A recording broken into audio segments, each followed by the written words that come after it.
فتح مکہ کے فوری بعد تاریخی غزوہ حنین پیش آیا۔ مکہ سے تقریباً 80 کلومیٹر کے فاصلے پر واقع طائف شہر میں حوازن اور ثقیف نامی دو بڑے قبائل آباد تھے۔ انہیں جب مسلمانوں کے ہاتھوں فتح مکہ کی خبر موصول ہوئی تو یہ اندیشہ ہونے لگا کہ کہیں مسلمان مکہ کے بعد اب ہمارے شہر طائف کی جانب متوجہ نہ ہو جائیں، لہٰذا انہوں نے یہ فیصلہ کیا کہ قبل اس کے کہ ایسی نوبت آئے ہمیں خود ہی مکہ پہنچ کر مسلمانوں پر حملہ کر دینا چاہیے۔ چنانچہ اس مقصد کے لیے 24,000 جنگجوؤں پر مشتمل ان کا لشکر جرار طائف سے مکہ کی جانب روانہ ہوا۔ دوسری جانب رسول اللہ صلی اللہ علیہ وآلہ وسلم کو مکہ میں جب یہ اطلاع ملی تو آپ صلی اللہ علیہ وآلہ وسلم نے بھی وہیں بیٹھ کر ان کا انتظار کرنے کی بجائے اپنے 12,000 جانثاروں کے ہمراہ ان کی جانب کوچ کرنے کا فیصلہ فرمایا۔ چنانچہ مکہ اور طائف کے درمیان حنین نامی مقام پر دونوں لشکروں کا آمنا سامنا ہوا۔ ایک تو دشمن کی تعداد مسلمانوں کے مقابلے میں بہت زیادہ تھی، مزید یہ کہ انہوں نے ایک تنگ و تاریک پہاڑی درے میں بڑی تعداد میں تیر انداز بٹھا رکھے تھے۔ عام یلغار سے قبل یہ صورتحال پیش آئی کہ مسلمان جب وہاں سے گزرنے لگے، ان چھپے ہوئے تیر اندازوں نے مسلمانوں پر شدید تیر اندازی شروع کر دی۔ مسلمان اس اچانک اور بالکل ہی غیر متوقع حملے کی وجہ سے افراتفری کا شکار ہو گئے۔ اچانک تیروں کی بارش، نامعلوم اور انتہائی تنگ و تاریک پہاڑی راستے، لہٰذا ابتدا میں مسلمانوں کو بڑی پریشانی کا سامنا کرنا پڑا۔ ان کی صفوں میں نظم و ضبط برقرار نہ رہا، آپس میں ایک دوسرے کے ساتھ رابطہ بھی برقرار نہ رہ سکا، اور یوں وہ سب ایک دوسرے سے بے خبر ان انجان اور گمنام راستوں میں ادھر ادھر بکھر گئے۔ مزید یہ کہ اتنے بڑے پیمانے پر افراتفری اور بھاگ دوڑ کی وجہ سے گرد و غبار کا ایسا طوفان اٹھا کہ دن میں رات کا گمان ہونے لگا۔ یہ چیز مزید بدحواسی کا سبب بنی۔ ایسے میں جب رسول اللہ صلی اللہ علیہ وآلہ وسلم کے ہمراہ محض گنتی کے چند افراد ہی رہ گئے تھے، ان میں حضرت عباس رضی اللہ تعالیٰ عنہ بھی شامل تھے، جنہوں نے اس موقع پر آپ صلی اللہ علیہ وآلہ وسلم کی حفاظت و حمایت کی خاطر بے مثال جرأت اور بڑی استقامت کا مظاہرہ کیا۔ مزید یہ کہ ان کی آواز قدرتی طور پر چونکہ کافی بلند تھی، لہٰذا اس موقع پر وہ بار بار آواز بلند پکارتے رہے کہ مسلمانوں دیکھو، رسول اللہ صلی اللہ علیہ وآلہ وسلم یہاں ہیں، لہٰذا سب یہاں چلے آؤ۔ ان کی اس پکار کی وجہ سے مسلمان دوبارہ وہاں یکجا ہوئے، اپنی صفوں کو منظم کیا اور پھر ایسا زوردار حملہ کیا کہ دشمن کے پاؤں اکھڑ گئے۔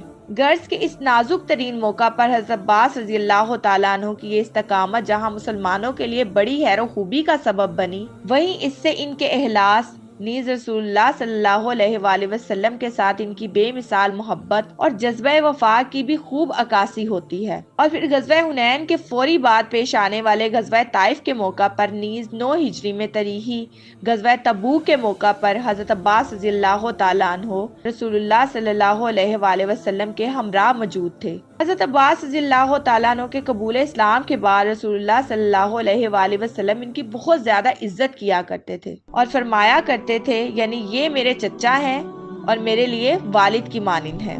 حضرت عباس رضی اللہ تعالیٰ عنہ بہت ہی صحیح اور فیاض قسم کے انسان تھے۔ قبول اسلام کے بعد اس صحافتوں اور فیاضی میں مزید اضافہ ہوتا چلا گیا۔ فقراء اور مساکین کی بہت زیادہ مدد و اعانت کیا کرتے تھے۔ رسول اللہ صلی اللہ علیہ وآلہ وسلم ان کے بارے میں فرمایا کرتے تھے، یعنی یہ عباس ہیں، تمہارے نبی کے چچا، تمام قبیلہ قریش میں سب سے زیادہ صحیح اور سب سے بڑھ کر صلہ رحمی کرنے والے انسان۔ غرض یہ کہ حضرت عباس بن عبد المطلب رضی اللہ تعالیٰ عنہ کے قبول اسلام کے بعد رسول اللہ صلی اللہ علیہ وآلہ وسلم ہمیشہ ان کے ساتھ بہت ہی عزت و احترام سے پیش آتے رہے، اور یوں آپ صلی اللہ علیہ وآلہ وسلم کا مبارک دور گزر گیا۔ رسول اللہ صلی اللہ علیہ وآلہ وسلم کا مبارک دور گزر جانے کے بعد آپ صلی اللہ علیہ وآلہ وسلم کے خلفائے راشدین کے دور میں بھی حضرت عباس رضی اللہ تعالیٰ عنہ کی اسی قدر منزلت کی نگاہ سے دیکھا جاتا رہا۔ خلیفہ اول حضرت ابوبکر صدیق رضی اللہ تعالیٰ عنہ ان کی بہت زیادہ تعظیم و تکریم کیا کرتے تھے۔ ان کے بعد خلیفہ دوم حضرت عمر بن خطاب رضی اللہ تعالیٰ عنہ کی بھی یہی کیفیت رہی، حتیٰ کہ اگر راستے میں کہیں آتے جاتے انہیں حضرت عباس رضی اللہ تعالیٰ عنہ نظر آ جاتے تو وہ ان کے احترام میں اپنی سواری سے نیچے اتر آتے اور پیدل چلنے لگتے۔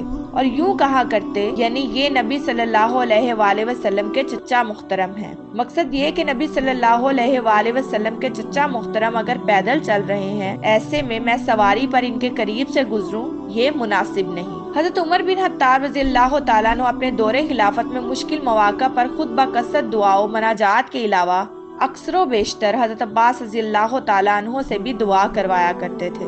چنانچہ ایک بار جب صحت سخت قحط پڑا تب انہوں نے حضرت عباس رضی اللہ تعالیٰ عنہ سے دعا کے لیے کہا، جس پر حضرت عباس رضی اللہ تعالیٰ عنہ نے خوب گڑ گڑا کر اور نہایت دل سوزی کے ساتھ دعا کی، اور پھر دعا سے فراغت کے بعد جب مڑ کر حضرت عمر رضی اللہ تعالیٰ عنہ کی جانب دیکھا تو ان کی آنکھوں سے آنسوؤں کی بارش ہو رہی تھی، اور تب دیکھتے ہی دیکھتے آسمان سے بھی خوب بارش برسنے لگی۔ جس طرح ایک طرف حضرت عباس رضی اللہ تعالیٰ عنہ کی آنکھوں سے لگاتار آنسوؤں کی برسات ہو رہی تھی، اسی طرح اب دوسری طرف آسمان سے بھی خوب پانی برسنے اور بہنے لگا تھا۔ حالانکہ اس سے قبل وہاں مطلع بالکل صاف تھا، بارش کے قطعاً کوئی آثار نہیں تھے، بادلوں کا کوئی نام و نشان تک نہیں تھا۔ اسی کیفیت میں مدینہ میں وقت گزرتا رہا، آتے جاتے موسموں کا سفر جاری رہا۔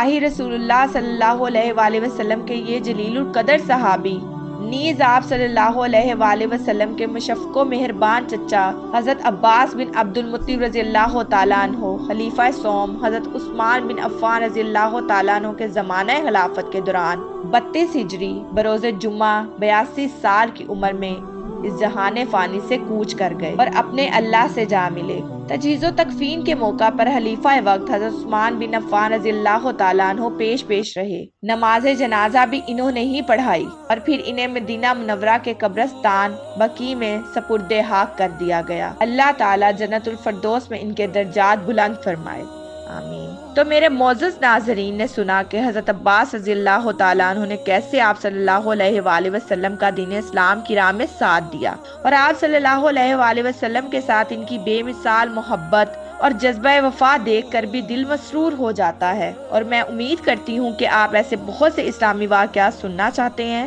تو ہمارے چینل کو لائک، سبسکرائب اور شیئر کرنا مت بھولیں، اور ساتھ ہی ساتھ بیل آئیکن بٹن کو ضرور دبائیں تاکہ ہر آنے والی نئی ویڈیو کا نوٹیفیکیشن آپ کو آپ کی اسکرین پر ملے۔ شکریہ، اللہ حافظ۔